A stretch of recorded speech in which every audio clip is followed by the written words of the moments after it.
Venda de imóvel que está sendo objeto de inventário. Você sabia que agora é possível vender independentemente de autorização judicial?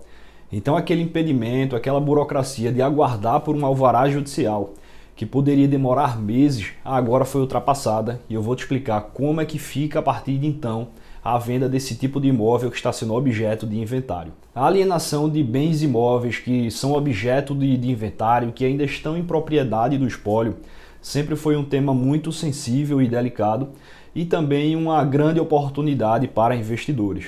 Até porque, como bem sabemos, muitas vezes o patrimonialista ele deixa uma certa quantidade de bens, certa quantidade de ativos aos seus herdeiros, mas muitos deles imobilizados.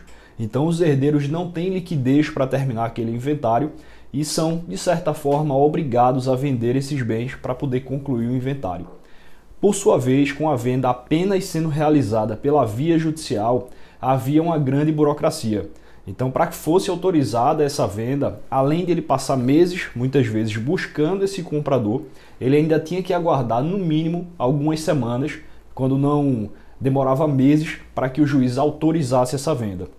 E quando era feita a autorização, o comprador depositaria em juízo aquele valor da compra e, por sua vez, receberia o alvará para poder registrar no cartório de registro de imóveis. Tudo isso, quando a gente somava o período necessário, o ciclo dessa compra e venda, demorava alguns anos, o que arrastava o inventário por muito tempo. Essa medida, trazida agora pelo CNJ em resolução, deve agilizar muito as transações imobiliárias nesse tipo de imóvel. Tradicionalmente, para que seja autorizada a venda através de alvará judicial, que é uma forma que ainda permanece vigente, especialmente quando há discussão entre os herdeiros, em que uns querem vender o imóvel, outros não, e fica naquele imbróglio. Então, para que seja feita essa venda através de alvará judicial, é preciso, primeiro, que o inventariante junte essa proposta de compra e venda feita pelo potencial comprador ou então anexe já o contrato de promessa de compra e venda. Vai juntar um laudo de avaliação demonstrando aquele valor e o juiz vai intimar a Fazenda Estadual para se manifestar daquela alienação. Essa intimação ela é importante porque a Fazenda Estadual, através da Secretaria da Fazenda, vai avaliar se aquele bem está sendo vendido a valor de mercado e se é suficiente para custear as despesas tributárias. Geralmente ocorre a autorização. Se tiver herdeiros menores, o juiz vai também intimar o Ministério Público para que se manifeste. Após isso, o juiz autoriza a venda, caso entenda devida, e o comprador deposita em juízo o valor correspondente àquela compra e venda, para ao final sair o alvará judicial. Saindo o alvará judicial, o comprador conseguirá no cartório registrar a transação e receber o imóvel, já que o inventariante poderá assinar a escritura pública seguindo o procedimento normal. Ou seja, não é necessário que todos os herdeiros assinem aquele instrumento de compra e venda. O alvará judicial é suficiente para que apenas o inventariante proceda dessa forma e com isso ganhe mais agilidade. Advogamos aqui em alguns inventários que existem vários herdeiros espalhados pelo país. Então, imagine você buscar as assinaturas de todo mundo, ainda mais quando se trata de pessoas mais velhas e não querem adotar as plataformas eletrônicas, você coletar as assinaturas em herdeiros divididos em 3 ou 4 estados. É realmente um esforço hercúleo que não compensa todo esse trabalho, já que o próprio inventariante pode assinar sozinho com um alvará judicial. Feita essa introdução, agora voltemos ao tópico principal, que é a possibilidade de venda do imóvel objeto de inventário judicial sem necessidade do alvará. A resolução 571 de 2024 do CNJ alterou a resolução 35 de 2007 também do CNJ. Essa resolução ela versa sobre as escrituras públicas e trouxe que agora é possível realizar essa venda, desde que todos os herdeiros e o cônjuge ou companheiro sobrevivente eles assinem concordando com aquela venda, com aquela autorização para o inventariante. Ou seja, é preciso que haja uma decisão unânime de todos os que serão beneficiados com aquela herança, com aquele patrimônio. Além disso, é necessário o cumprimento de regras rígidas para que se possa fazer essa venda. O objetivo dessas regras é preservar o direito de todos os herdeiros e também para que aquele valor recebido seja destinado a custear todo o inventário e com isso não haja uma supressão, não haja um famoso bypass na fazenda estadual ou em algum outro herdeiro. Então é importante que você fique atento a esses requisitos que eu vou passar a falar a partir de agora.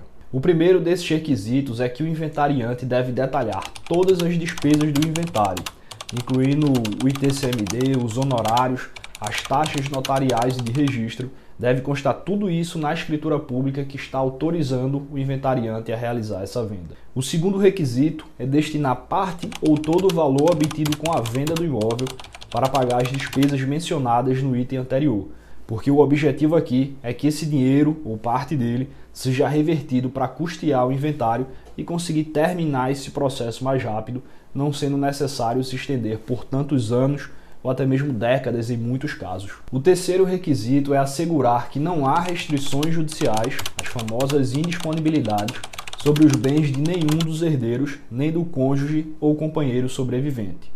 O quarto item é informar que todas as guias de impostos de transmissão foram apresentadas, incluindo os valores correspondentes. O quinto é incluir na escritura os valores estimados das taxas notariais de registro e a identificação dos cartórios que forneceram esses orçamentos. Porque antes de se fazer a escritura, o registro, você solicita ao cartório um requerimento que ele encaminhe quanto ficará aquele custo. Então, pedindo isso, o cartório vai pegar, com base na tabela do próprio Tribunal do Estado, vai pegar os valores que serão cobrados para todo aquele procedimento registral e notarial. O sexto item é que o inventariante deve oferecer uma garantia, seja real ou pessoal, para assegurar que o dinheiro obtido com a venda será usado para pagar as despesas listadas no primeiro item. Ou seja, o inventariante ele deve garantir que aquele valor recebido pela venda do imóvel de fato vai ser destinado ao cumprimento das obrigações colocadas no item 1.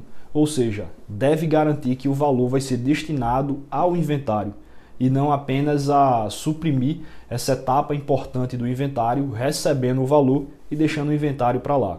Caso haja dessa forma, caso ele não cumpra com o que está na escritura pública, ele pode vir a perder um imóvel ou alguma coisa que tenha dado em garantia daquela promessa de devolver esse valor ao inventário. Além disso, recebido o valor, as despesas com o inventário devem ser quitadas em até 1 ano do recebimento do valor. E o prazo ele pode ser menor do que 1 ano, mas nunca maior. Para ser menor, basta que haja um acordo entre os herdeiros e aí faz a redução do prazo. Após esse pagamento feito pelo inventariante, essa garantia prestada por ele vai ser extinta e volta-se o bem à normalidade.